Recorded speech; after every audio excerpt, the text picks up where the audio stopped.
Hey guys, what's going on? It's been a while, I know that, but I figured this would be a good time. This is an important moment for this election.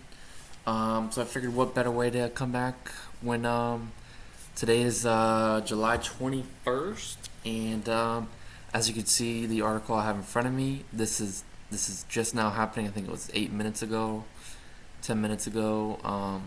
Biden has officially dropped out of the presidential race. Um, so my thoughts on this, I'll just give you guys a quick background about kind of my political background real quick and my family, like how I grew up. Um, so I'm a conservative. I'm a registered. This is gonna be my first election I can actually vote in, and I think I'll just vote in the presidential election. Um, because that's all I can. But what am I saying? Primary's already done. But so yeah, I'm gonna be a registered Republican. Um, my family is a bit more of a clusterfuck, if you will. Um, so I'll probably see myself voting down the ticket line for the most part in the next for the foreseeable future because politics is so divided right now. Um, and just being as a conservative, I think you got to throw out some of the like I don't know it. The political climate is so divisive right now. I just want to kind of be a little less um, just I just want to spread less hate towards the other side of the political aisle. While we may disagree on pretty much everything, um, I still think they, for the most part, want the best for the country. And no party's perfect on either side. By no means is the Republican Party perfect. I live in Lake County and Florida, and Florida as a state is not super red, although we are fairly red. The last few elections we voted red, but we are considered still a swing state. That's how close it is. Um, but Lake County is one of the most Republican counties in the whole country, even more red than in super red states. So I've been around. I've been around a lot of Republicans. I've heard a lot of the good, the bad, and the ugly. Um, and so what I kind of think about the Donald Trump right now. In 2016, I was only 13 years old, um, freshman in high school, and so I was all aboard the Trump train. Partly because I was obviously not as intelligent, like not even intelligent. I was 13 years old, man. Donald Trump was uh, funny, charismatic. He was making fun of the other side. Um, Growing up in school, obviously super liberal in school. Even when I just went to college, got my 2-year degree. My history teacher and my art history teacher were so blatantly biased. It was unbelievable. Even the textbook in our curriculum was we covered a little bit of um, modern politics, and it was so biased. It was unbelievable. They were calling things facts as like they were pretty much just opinions, and it was crazy to see that in a textbook. But anyway, 2020. I'm 16, 17 years old. I'm coming into my own as just a person, experiencing new things, talking to a bunch of different people online and in person. Um, so after he lost the election and was constantly claiming it as stolen and this and that and it was rigged, um, you know, looking back, it's funny. I've looked at a lot of 2016 um, debates on both sides, and you can almost see even Hillary Clinton even said it that if he lost this election, she was referring to the 2016 one, not the 2020, but like he would not accept it. And he even said in the Republican debates before he was the candidate, the Republican Party had like obviously this was coming off an Obama term. There was like 16 new Republican candidates because obviously the Republican Party was not in power in 2012. So usually when a opposite side party is coming off and they can't run for re-election because it was Obama's second term, and this is the same thing after Bush happened in 2008. You'll see the other side typically have more new candidates because they haven't had a face. So the Democrats, it was a little more. I don't want to say Hillary Clinton was like a clear cut, but like it was between her and Bernie. Excuse me. The Republicans early on was a little bit more of just kind of a, you had Jeb Bush, you had Ted Cruz, you had Marco Rubio, you had Chris Christie, you had a lot of guys Ben Carson, that were taking up some of the votes, and then Trump obviously really stood out in the pack. But even during then, he said he would not accept a different not Republican nominee if it wasn't him. And so you kind of knew, looking back at history, like hopefully you learn from history so it doesn't repeat itself. So I was not a Trump supporter in 2024, or I am not. Why am I speaking in the past tense? So I don't know who I'm voting for, or if I'm even going to vote, to be honest. So the Democrat right now, as I'm reading, I read this article, kind of skimmed through it. Joe Biden obviously is. I guess they're going with Kamala Harris. That's what it sounds. That's what it looks like to me right now. So Joe Biden endorsed Kamala Harris, Elizabeth Warren, Bernie Sanders. All these prominent figures in the Democratic Party are endorsing Kamala. So it says the individual delegates will need to select the party's nominee, probably early August. So in the foreseeable, the next few weeks. So it should be interesting. I don't know too much about Kamala Harris, even though she has been our vice president. I've seen a lot of clips, and I'm not gonna. I think it's unfair to judge her on those, although they don't look good for her. And I haven't seen too many polls of her against Trump, obviously because we didn't know this, but so the polls probably will be pretty telling in the next couple months. The election is going to be like November 5th or 6th, so it's 3.5 months away. So the polling numbers are probably going to be all over the place to start. And the issue, so this is one of the weirdest elections in my life, but I've only been a part of a few, so it's not saying too much. But I think in the last 20 years, I think it's going to be an interesting election because I think the Democratic Party, it's a weird election because it's almost, I don't think it's unwinnable by any means. I think you're going to see a lot of people on both sides say, "Oh, there's no way." But I think it's honestly pretty. I think it's honestly going to be pretty open because this election is not about the conservative side, to be honest. Meaning, I don't think no matter what nominee the Democrats decide to select, it looks like it's going to be Kamala, but it could change. I don't think you're going to pull any it's not like you're going to pull any conservatives.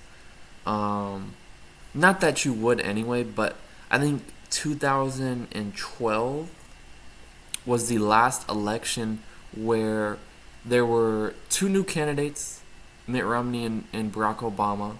Well, Obama wasn't new, sorry. He ran in 2008, but he was young and he was a newer face in politics. His term, in my opinion, was not, his first term was not good. And you had so my dad is a registered Democrat. My mom is a registered Independent.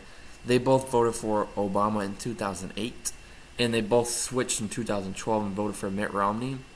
And they were obviously, I don't think, were the only ones. It was really close election for those of you who didn't follow that election. It was super close. Um, but um,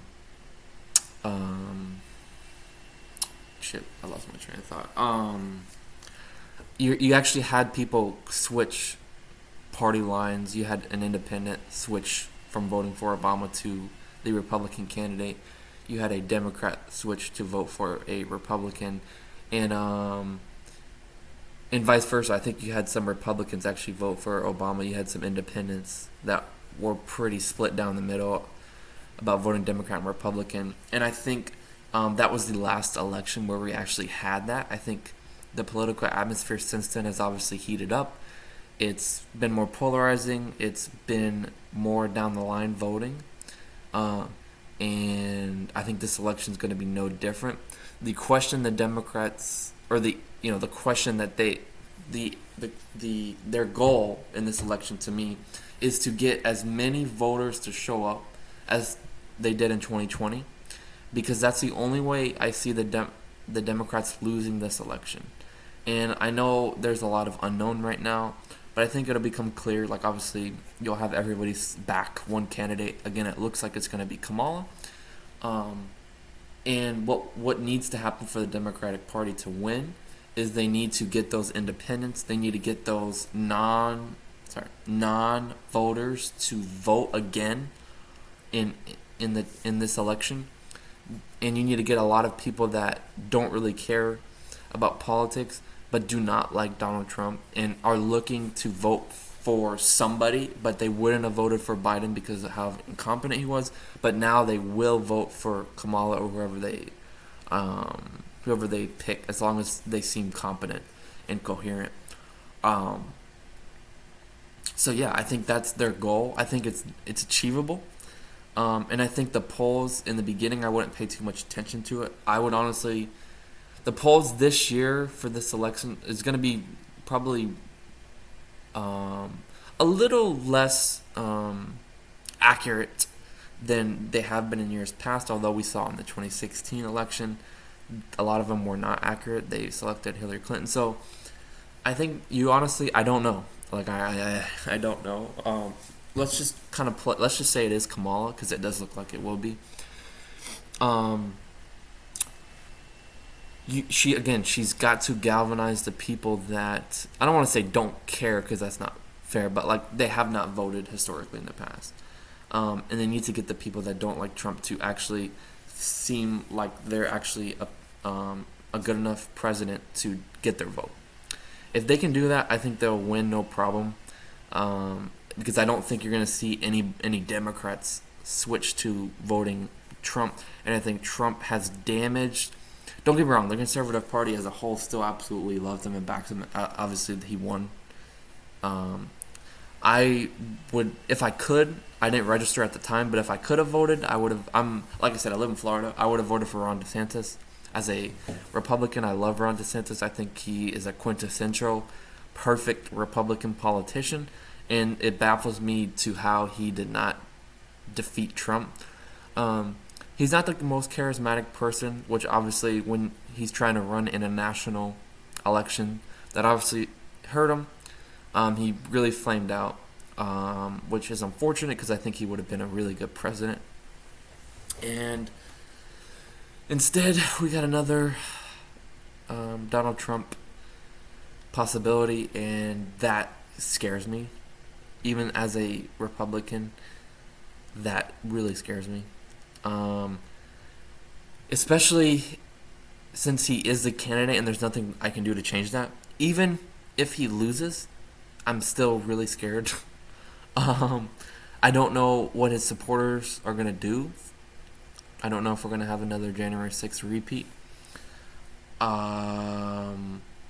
So it's a little scary. And even if Trump wins and does a good job, which I think, by the way, even though I don't like him, and I think he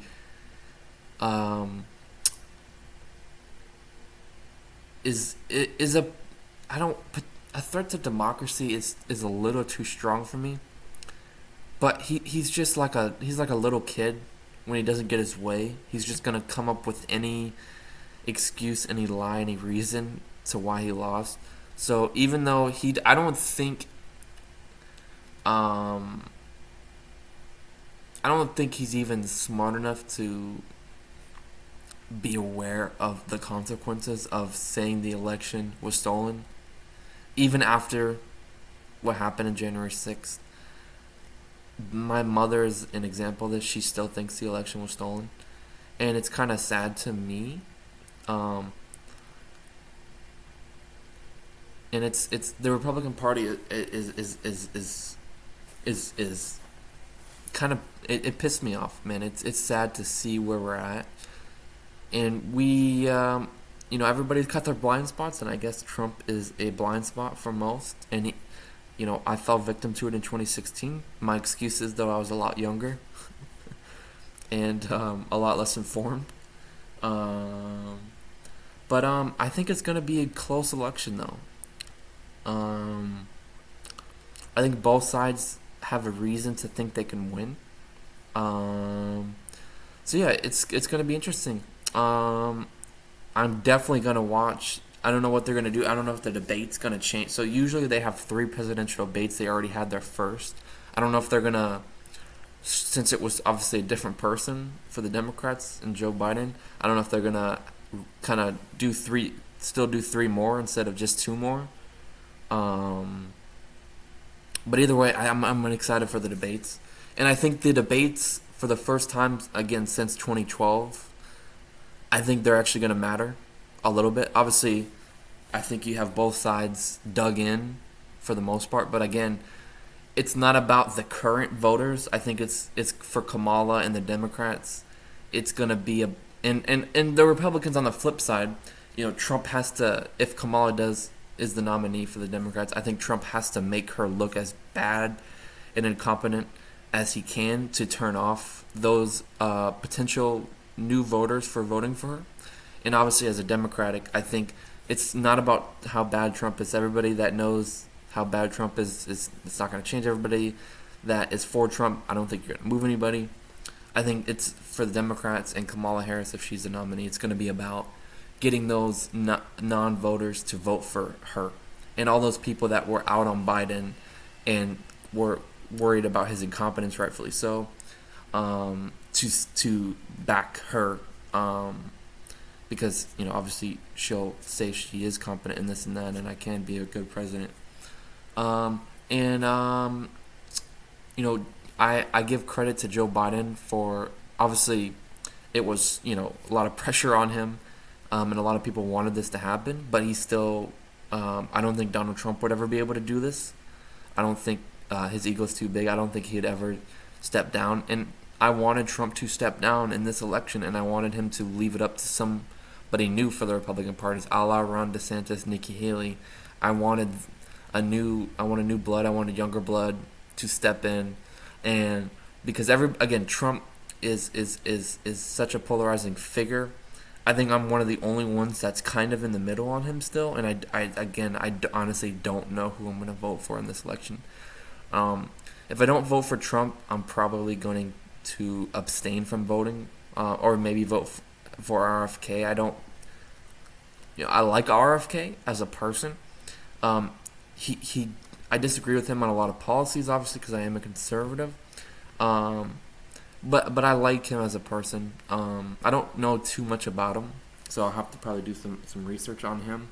And whoever the Democratic nominee, Kamala or Gavin Newsom or whoever, I don't like either one. And I'm not gonna vote for a Democrat. But like I said, I'm excited for the debates. I think the debates for the first time in a while will actually matter. So leave a comment down below what you think of Biden stepping down. Do you think it was the right thing or the wrong thing? If you are a Democrat, are you excited now? Do you think you actually have a chance, or do you think this actually ruins your chances because it's so close to the election? There's not going to be enough time for voters to get information on whoever this new candidate is. Let me know down below in the comments what you guys think about that. Please leave a like and please subscribe to my channel, guys. And I will see you guys in the next video. Peace.